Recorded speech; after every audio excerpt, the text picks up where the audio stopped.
What if you could build a house together with a group of people that you choose? What would that group look like? Will it be a large group of people or maybe just a small, intimate few? Do you mind children running around? What about old folks cruising by? And if so, what would you like to share? Maybe a tool shed, a garden, cars, food, energy? Do you want to own this place? Or is renting also okay? And how sustainable do you want it to be? Do you want it to be AAA plus plus plus or AAA plus plus plus plus plus? In my job, I help groups of people who want to build a house together through the start of these questions, through this process.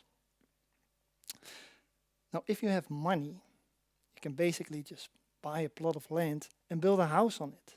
But if you don't have a lot of money, or no money at all, now there's a very interesting way to solve this. And that is the topic that I will be talking about today. It's called the housing cooperative. A housing cooperative is when a group of people unite themselves in an association and decide or develop a house together. The association is the owner of the house, and the members, they rent from the association. The group, they decide everything together, from who can join to how to make decisions with each other, how the house is going to look like, and even how high the rent is. Now, if you can decide how high your rent is going to be, you are going to make sure that it is as low as possible. And because there's no owner or other manager that you have to pay a fee to, there's no incentive to make any profit.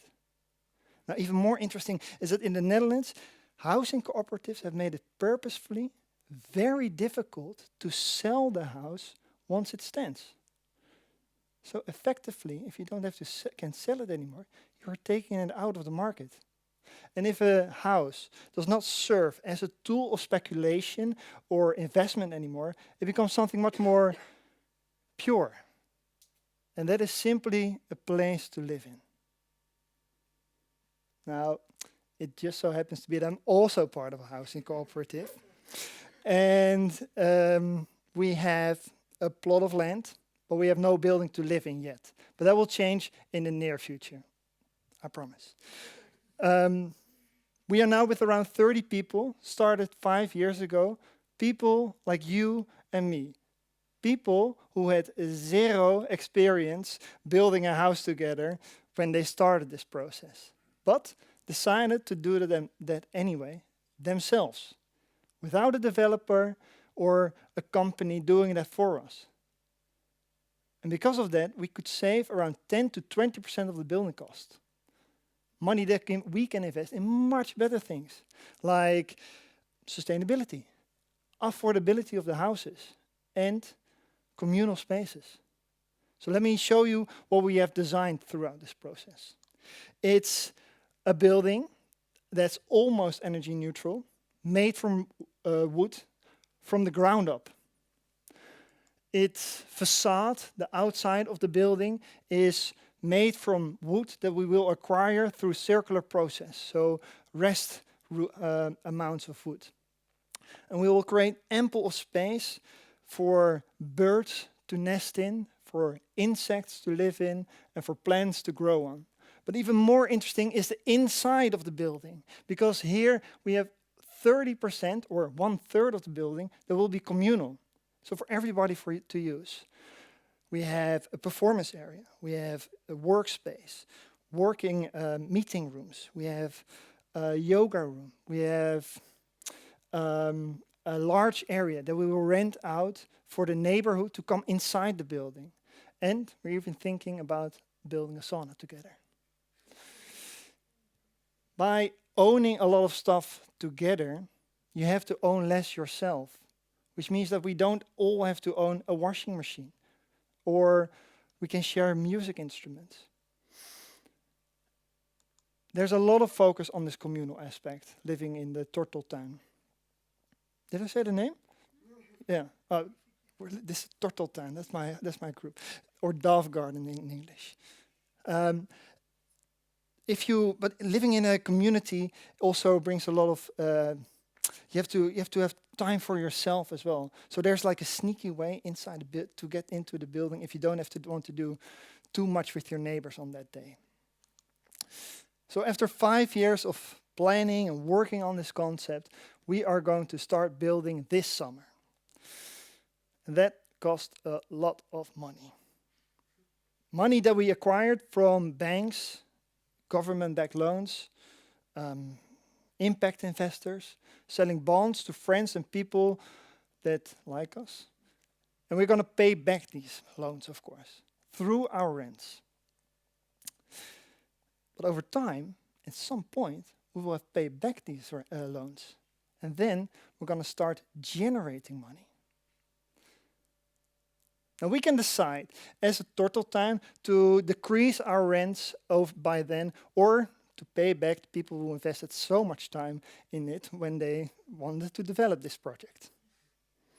But we decided to do something completely different and way more interesting, and that is to keep the rents and then use that to build new housing cooperatives. And the best thing is, we're not doing this alone. Together with multiple housing cooperatives in the Netherlands, we are creating a foundation to streamline this future flow of money, to build new housing cooperatives. And as the movement grows, so does the capital in this foundation. And it becomes much easier to fund these kind of initiatives. They don't have to rely on government, for example, and become completely independent in that sense. And we know this works. Because here we take examples of countries like Switzerland, Austria, and Germany, who were frontrunners in this movement. Zurich, for example, has 40% cooperative housing in its housing market. And here you can see that you pay less than half of what the contemporary market rent is for a house in a housing cooperative. If renting becomes more attractive and cheaper than buying a house or getting loans to buy a house, then you can invest your time and money in something way more interesting than bricks and stones. Instead, you can invest this money in ideas, in businesses, in what you like to do. Maybe work less. Half of your monthly expenses for your house. That's almost a week or two even worth of working. Now, by rethinking this housing market, we can rethink the economy as a whole. I have told you a very fluffy and idealistic picture of what a housing cooperative is, but let's look at some downsides also worth mentioning. I mean, it takes a vast amount of time for these volunteers to work in this process. And working in a group, living in a group, is not without frustrations or friction. So it's not for everybody. It's not a golden magic bullet. But for the people who like to live in this way, this particular part of the housing crisis, and especially if you don't have the means to buy a house yourself, can be solved for them. All right, so let's go back. A housing cooperative is a house, or is a house where that is affordable, communal, and sustainable. It creates strong and lasting communities where people take care of each other. And by renting from a housing cooperative, you're investing in making new housing cooperatives in the future. So, now that you know that money does not have to be the eliminating factor into making your dream house come true, let's go back to that first question. What if you can develop a house with a group of people that you like? What will that look like? Think about it, envision it, talk about it, share it, and maybe one day your dream house will become part of this housing movement as well. Thank you.